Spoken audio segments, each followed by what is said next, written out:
My name's Hafiz Azman. I'm the co-lead of 7th Beat Games, and we make rhythm games, and I do programming, music, and game design. In terms of what makes a rhythm game great, rhythm games have an advantage and a disadvantage. I don't know if you can call it an advantage or a disadvantage, but for rhythm games, there's no decision making when you play the game. All you do is press buttons as you see the cues, as you hear the cues or you see the notes come down the screen. So what that means is that the focus of a good rhythm game will be in the action of pressing a button, whether you know when to press it and how it feels when you actually press it.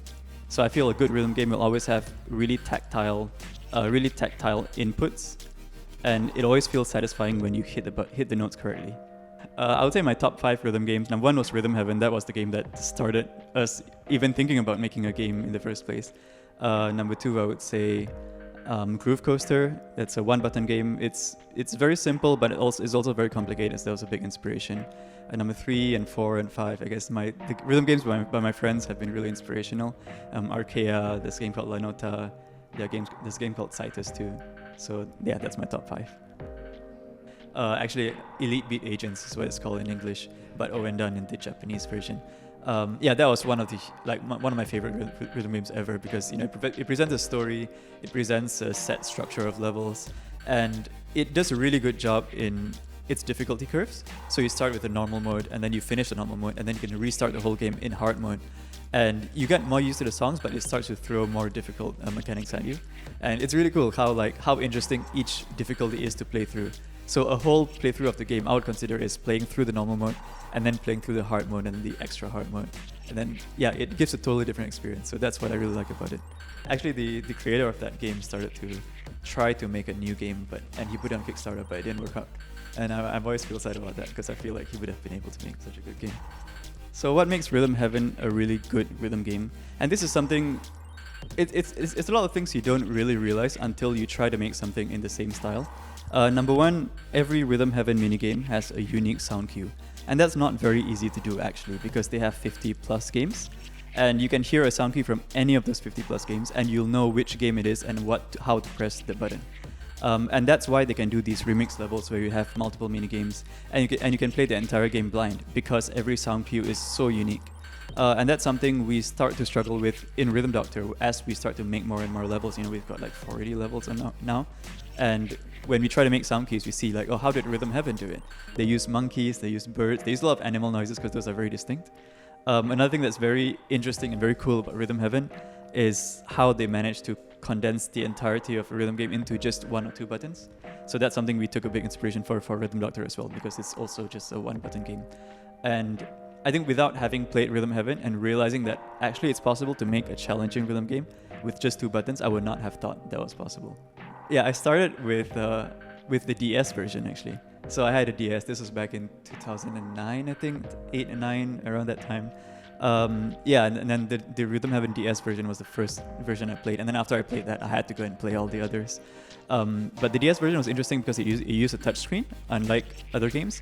So it had this control where you press and you flick in order to provide an input instead of pressing a button. And that was really interesting, because there are a lot of games where the act of flicking was part of what the minigame was based around. For example, like DJ scratching. The act of flicking felt very satisfying to do, because it mimics the way you scratch a DJ turntable. And then there's stuff where you flick, you throw things around, or stuff where you tap the screen because the bird pecks the ground. And a lot of that are very one-one interactions, I call it, like one-to-one interactions between how you press and how you interact with the console and what the game is doing. And I thought that was really cool. The interesting thing is about Rhythm Heaven and these games, not just Rhythm Heaven, but the kind of games that are inspired by Rhythm Heaven, is that once you get good at one game, the skills transfer to all the games. So you say you've struggled on that one game, but I'm sure that after you have, now when you come back to play it, it won't be so hard. You'll have that for the rest of your life. I can talk about some that I found the most unique. So Rhythm Heaven minigames, it's kind of a science now, because after you play a lot, you can sort of bucket them into different categories. There's ones where you hear a cue and then you just listen and you repeat the cue. There's ones where, for example, you hear a starting rhythm and then you keep tapping that rhythm, and then you change the rhythm only when you hear another cue. That's also what gave a lot of inspiration to how Rhythm Doctor's mechanics work. We have a couple of those things. But I think the most unique ones in Rhythm Heaven are the ones that don't follow those rules. There's one, for example, where there's one called Quiz Show on the Game Boy Advance, where all you do is you hear someone tap buttons a lot of times, for example, like 25 times or something, and your goal is just to match the number of buttons the presenter pressed. And then if it matches the same number of buttons, then you win. If not, you lose. And the thing is that doesn't sound like it's a rhythm game at all, but the way that it's easiest to play that game is to follow the rhythm. So you just listen to the rhythm of the presenter pressing the buttons, and then you press the buttons in the same rhythm. That way you don't have to count. So that was really interesting because it kind of teaches you like the value of rhythm without it having to be a rhythm game at all. There's others like there's one called Tap Troop in the Wii version where you alternate between straight notes and triplet notes.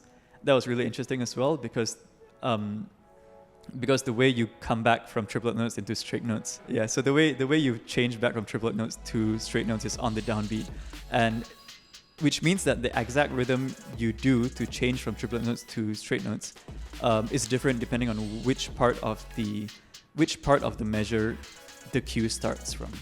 So I thought that was really interesting because once you realize it, you're like, oh, okay, that's actually really clever. There are a lot of levels in Rhythm Heaven which are based around offbeats. So that's, I think, like if you were to make a rhythm game, that's also one of the most basic kind of mechanics you'd think, like making the player switch between onbeats and offbeats. So there are games like Lockstep, I think it's called. Yeah, the one in the DS one where you tap tap and then you tap tap tap tap and you go to the offbeat and back to the onbeat again. So that's really interesting.